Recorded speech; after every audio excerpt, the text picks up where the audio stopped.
With the Carolina Panthers going into week 2 hoping for different results than they did in Duval last weekend, Dave Canellis and the Panthers are hoping to get one of their own in the trenches back for an important swing game going out to the desert and hopefully draw some confidence for its franchise quarterback.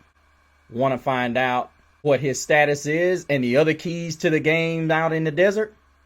Stay tuned to find out on Growlin' and Prowlin'.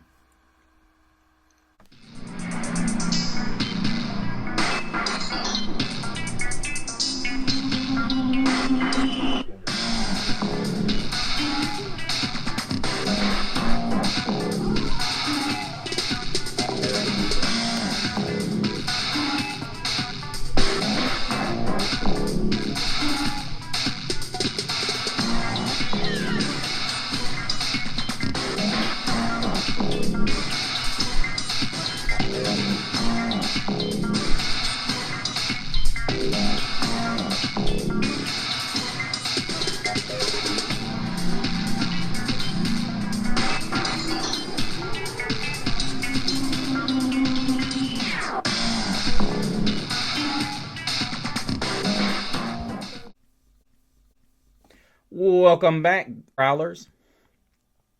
Thank you all so much for joining us on this edition of Growlin' and Prowlin'. Of course, you're growling with the one and only Mr. CeeLo. And guys, I just want to, I hope you guys are doing okay. I just want to take this opportunity and give a big growl out to my mom, who on this day 2 years ago left this planet and transitioned over. Just want to tell you that you've been gone, but we still love you and we still remember you. And hope all of you who have had someone transition over have found solace and peace in your hearts in their absence. But let us get into the week 2 storylines for this game. As you all know, many of us are wondering what the status is on Panthers franchise tackle Ike Ekwonu. Well, he's according to certain sources, it was announced that he is scheduled to play, and that's a huge boost. So, but the question is he going to be at full strength? Now, a lot of people think an appendectomy is just light surgery. Now, it may be, but to a 300-pounder who's, that's not something to sneeze at. You got to get back your strength, your footwork, your air, or your wind. But, we can feel good about it all we want, but the fact is, the plates, it dictates everything.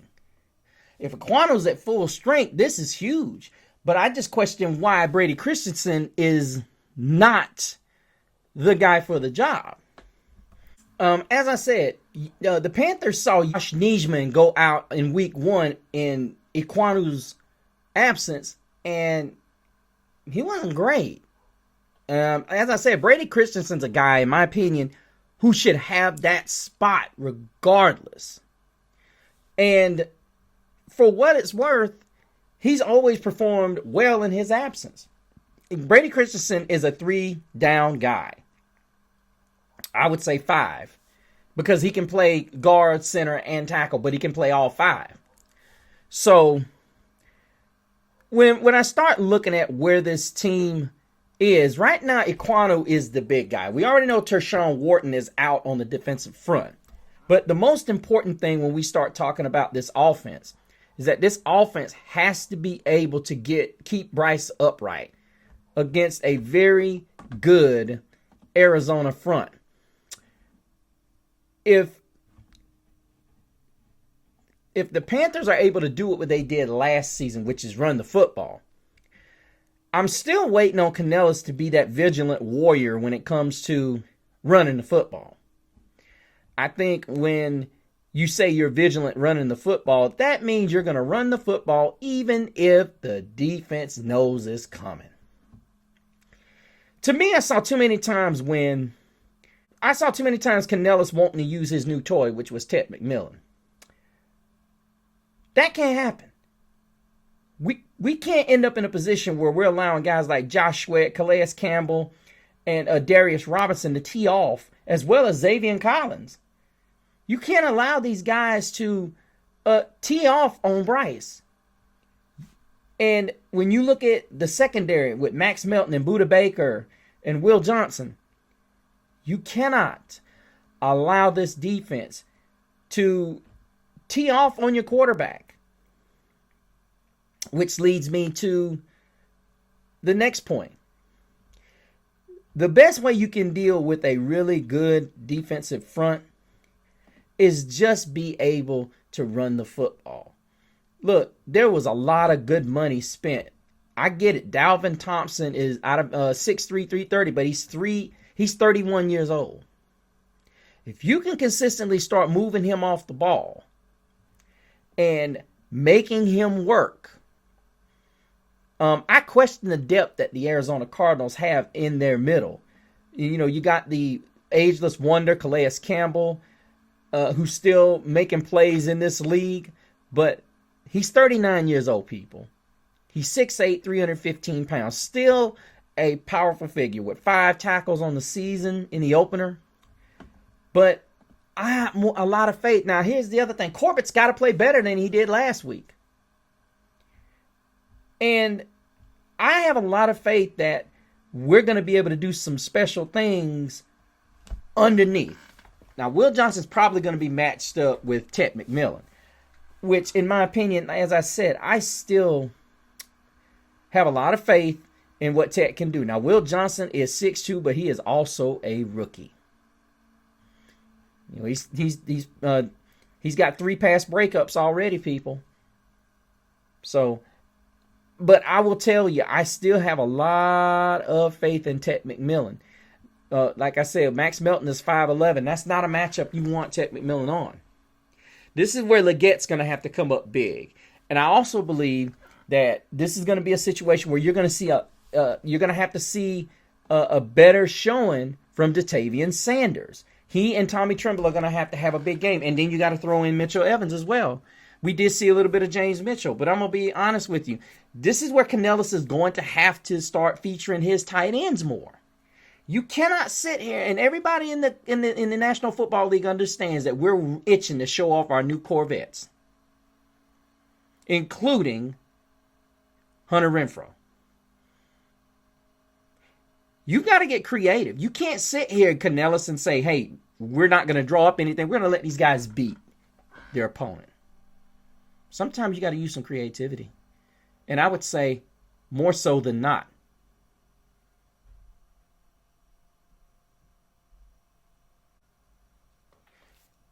On one hand, we have to be able to run the football. If we can't run the football, this is not going to be a good day for us. Ultimately, we have to be able to put Arizona in situations where we're moving the clock, keeping Kyler Murray off the field. The other thing is these big guys that we got in free agency, and Bobby Brown, Derek Brown, and Ashawn Robinson, who didn't do a bad job. We just got exposed when you look back at Trevin Wallace, whom a lot of people are saying this guy is on the verge of being out of here. And I don't like hearing that type of press, because last year he was just getting into it, and already he's getting a bigger role. You can't sit here and automatically say, oh, well, he's already on his last leg. I get it. You're asking the defensive line to do a lot. But here's where Coach Avero, in my opinion, has to do better with his run blitzing. And, of course, Nick Scott's going to have to come out. I'm going to be honest with you. If Nick Scott costs this team yet again, that seat of Coach Avero needs to get hot. You're hearing me say this, Panther Nation, because here's the reality. You can't keep putting Nick Scott on the field if he's not going to tackle anybody. Now, I agree with Julian Council on one thing. Nick Scott is not a good tackler. From what I saw with Latham Ransom, I'm going to be honest with you. The guy will hit you. And he's pretty darn good and smart in coverage. You're sitting there talking about you're starting to buy into, or you need to buy into the the youth movement. I think you better buy into it before you get gone. I'm not saying I want you gone, but you already ran off Frankie Louvu. You already ran off Jeremy Chin, and it ain't looking good for you right now. You can sit there and be stubborn if you want to. Now, I'm saying what you need to do right now, Coach Avero, because right now, I like the scheme. I don't like the way you're calling it. Because it ain't stopping nobody. Now, you're hearing me now say this because I watched some of that film and it was peeing me off. You keep having Nick Scott in there and there's no reason for that. And Trevin Wallace is getting a lot of heat. Now everybody wants to talk about, well, why did we draft ETN? I told all of y'all that beforehand. Told all of y'all that beforehand when there was a couple of linebackers on the board that we could have used. Hell, Xavier Watts didn't go as early. Don't get me wrong. Lathan Ransom is a good choice. Hell, I wasn't big on him because I go, well, who was that? Because we know about Caleb Downs. I didn't know much about Lathan Ransom. But then here he comes balling out in the preseason. This defense has to get to Kyler Murray. Don't have to. I mean, we're sitting here looking at guys like Ashawn Robinson, who is once again playing well. You can't ask anymore. He had 4 tackles in the loss against the Jaguars. And then, of course, Derek Brown is still trying to work his way back. Looking at what he was able to do. It's just a situation where we can't depend on that defensive front to make every play. Derek Brown had 3 tackles in this game. But the most important thing is we're not getting sacks. The very reason that guys like Bobby Brown and Tershawn Wharton, who's out, were brought in. See, Bobby Brown only made 1 tackle in this game.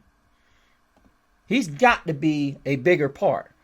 And I'm going to be honest with you. A guy that I want to see brought up and who is scheduled is going to be Bobby Brown's backup tomorrow. And I'm actually ecstatic about it. Cam Jackson. I'm telling you, if this guy can make some plays, I am excited about this kid. 6'6", 328.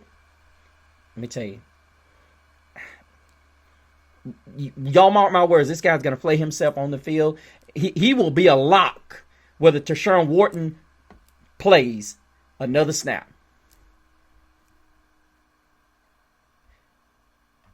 Keys to the game. J.C. Horn's going to have to do his thing yet again. We just got to tackle. Defensively, we have to tackle the football. We can't have Nick Scott missing tackles and taking bad angles. We can't have Trevin Wallace not filling the right holes. DJ Wanham and Pat Jones II are going to have to get pressures on the quarterback. Now, rumor is that Princely Emmanuel is going to play primarily on third downs. Every third down, they're saying he's going to be out there. Patrick Jones or DJ Wanham will not be out there. I'm hearing Nick Scorton is going to be possibly starting a series. They're going to start, from what I hear, he's either going to be coming out there for DJ Wanham in relief or Patrick Jones on first and second down. Love the hearing on that. Love it. Think it's going to be an absolute slugfest.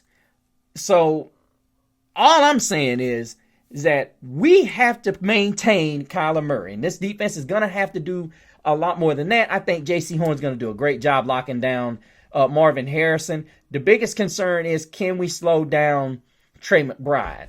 That's going to be on your linebackers and possibly Trayvon Moehrig. Please don't let it be Nick Scott in man coverage. That's his safety net.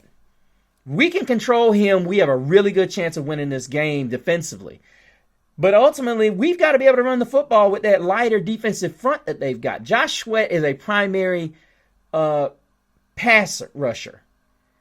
Not very strong against the run. If we can get him coming up the field, we have a really good chance to dominate this team in the run game.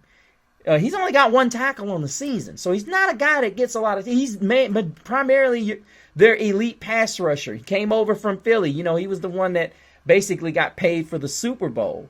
So, you know, basically he and Darius Robinson, whom is kind of one of your lower end edge rushers. I would put him on the same level as a big time Myles Garrett size wise, but he's not a guy that has been overly efficient. You know, he came over from Missouri. They were drafted him in the first round, but he's not been very efficient as of yet. Didn't even record a tackle in the first game. So I'm not saying he can't do some serious things, because he was very good at Missouri, but just hasn't got it together yet. This season's got nothing on the stat sheet. So if we can control the line of scrimmage and keep Bryce upright, I like the matchup of Ted McMillan versus Will Johnson. He's very physical, but Ted is too. I'm going to call this game. I think the Panthers come out. I think they come out and they're able to establish the run. They throw some deep fades to Ted. Ted goes over 100 yards receiving. And I think Chuba goes over 100 rushing this game. I think Dave gets Rico Dowdle more involved in the running game, not just throwing the ball. And we don't fall in love with these silly, just base plays. And I think Leggett learns from the bashing that he got from Panther Nation and does better. I think Bryce is going to make better decisions when it comes to not throwing balls in situations they don't need to be. And then I think he's going to be on time with some of his throws this week. I think he's going to do much better, because I think ultimately when you go out there with the attitude that I got this, sometimes you need a humbling experience. And I think that's what that was. So I think ultimately this will be a situation where he comes out, they look good, and they win this game possibly by a field goal. But that's going to do it for us, you guys. Let me know what you think down in the comments. And I'm real close to getting this t-shirt done. I know I keep saying it, guys, but it has been a madhouse since the season started. I'm not saying I won't get it done. I'm trying to get it done, but it's going to be done real soon. Make sure you comment down below, and if you're not subscribed, make sure you subscribe and hit that notification button. And also, don't forget to go over to the Facebook page and the Facebook group. Join it. And finally, go over to my Instagram at Mr. CeeLo so you can keep up with all of my in-season shenanigans that I will be into. But until the next time, keep prowling the airwaves and keep growling out. Keep pounding.